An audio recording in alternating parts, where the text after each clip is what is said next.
So June has been a busy month because of all the vet visits. I think in June, I've probably been to the vet hospitals for almost 10 times now. So first, there's my brother's dog who broke her leg while staying with us. And there's Chili, who now has arthritis. And also Lucky, who is now diagnosed with heart disease. So I'm gonna break it down into 3 sections. So this is my brother's dog, Millie. Millie stayed with us in the beginning of June. She broke her hand, like the bones in her hand, from jumping down from a sofa. I think it's because she's just very light. We went to an emergency vet and the vet recommended surgery. So we also took her to an orthopedic specialist, who also recommended surgery. But because my brother and his wife live in Texas, they decided to take her back to Texas for another examination. And the vet in Texas said because Millie is only 8 months old, she's still very young, like the bones in her hand are still growing, so they just recommended putting a brace on her. And she actually just got her brace removed. Everything is back to normal, which is great. And she's gonna come back again this July for a visit. But look at her, even with the brace, she just got a lot of energy. Now moving on to Chili. So Chili sprained her leg one night at the dog park. And after she sprained it for like 2 to 3 days and still not doing better, I decided to take her to a vet. So they just wrap her up with a bandage. So this happened before because Chili was overweight. Basically, she usually weighs around 100 pounds, like 102 pounds. And it happened when she was coming down from the stairs. So the vet told us to help her lose weight. So I put her on a fresh diet and she actually lost her weight down all the way to 86 pounds, which helped her fix the sprain. But now she's back again at 102 pounds, so back to dieting. The vet think maybe because she's overweight, so when she's running, she used too much force on her leg, which caused the sprain. So I decided to put her on a brace for a few days to see how it turned out. But after 1 week, she's still not doing better at all. And I went back to the vet, they checked her up, said nothing is wrong, and told me to just wait for another week. So I waited for another week and she's still not getting better. So I decided to take her back for another x-ray, and they sent the x-ray out to a lab, which they found out that she actually has arthritis. I low-key suspected that she might have arthritis just because her leg is very stiff in the morning, but as the day goes on, she gets better. Since the incident, I've been feeding Chili a lot less, which is pretty funny because ever since I feed her less, she gets very hungry and she will start digging in the trash can. So every day before I leave the house, I always have to clean the trash can. But she's doing a lot better now. You can't even tell she's limpy anymore. I think she definitely lost a lot of weight in the past few weeks.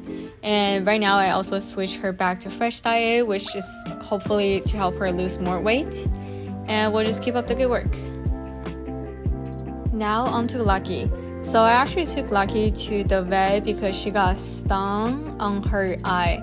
So you can probably see from here, like her right eye is really swollen. I believe it's a bug bite, but she looks like she's in pain because she wouldn't even want to go on walks. And when I do take her on walks, she will start crying.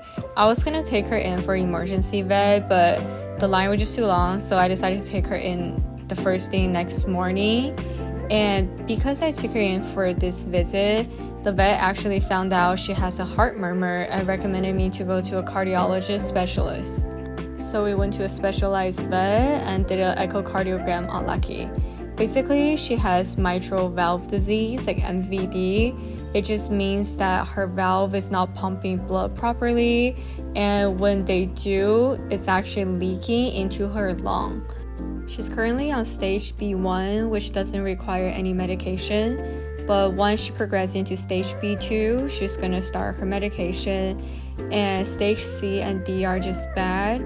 It just means she can die anytime from a heart failure. I definitely didn't expect this to happen because for a few years I've been feeding her Q10, like the heart supplement, as part of her diet. It's already sad enough that Lucky has arthritis when she was 3, and now on top of that, she also has a heart disease. This is when I picked Lucky up with Jasper just to cheer her up. After I did a lot of research and read about how people treat their dog with MVD, but basically there's no medicine or procedure to reverse this disease. The only surgery procedure I read about was in China, but it's not 100% effective and they only performed it on small dogs. So what I can do is only keep her on a low sodium diet and to exercise her less, because every time she pants, that's just possibility of more blood being leaked into her lung, which is really sad because I always walk all my dogs at the same time so they can play with each other. And even though now I feel bad that I'm keeping Lucky in for most of the day, but I think it's for the best because I do want her to live her longest life. I think can't imagine my life without Lucky. And it's just been very hard lately because it's the summertime, so it's always very hot. So I have to take her out for a walk super early in the morning or super late at night, just so she's not panting so much. And also to make sure that she is eating a low sodium diet, I am home cooking myself just so I can make sure exactly what I'm feeding her. And I also started feeding her more supplements as well. I think it's just sad because all three of my dogs have officially turned 5. Like in my mind, they're still a puppy, but they are already 5 and their body condition is definitely not as great as before. They do get tired a lot more easily and they sleep more. And I think in general, just a lot more visits as compared to the previous year. So I think I do need to find ways to just play with them at home so they're not like overexerting themselves outside, especially not in this hot summer weather. But if you have any dog who's going through arthritis or just like mitral valve disease and have any experience that you want to share, feel free to comment below. I love to hear your thoughts. And I'll see you guys in my next videos.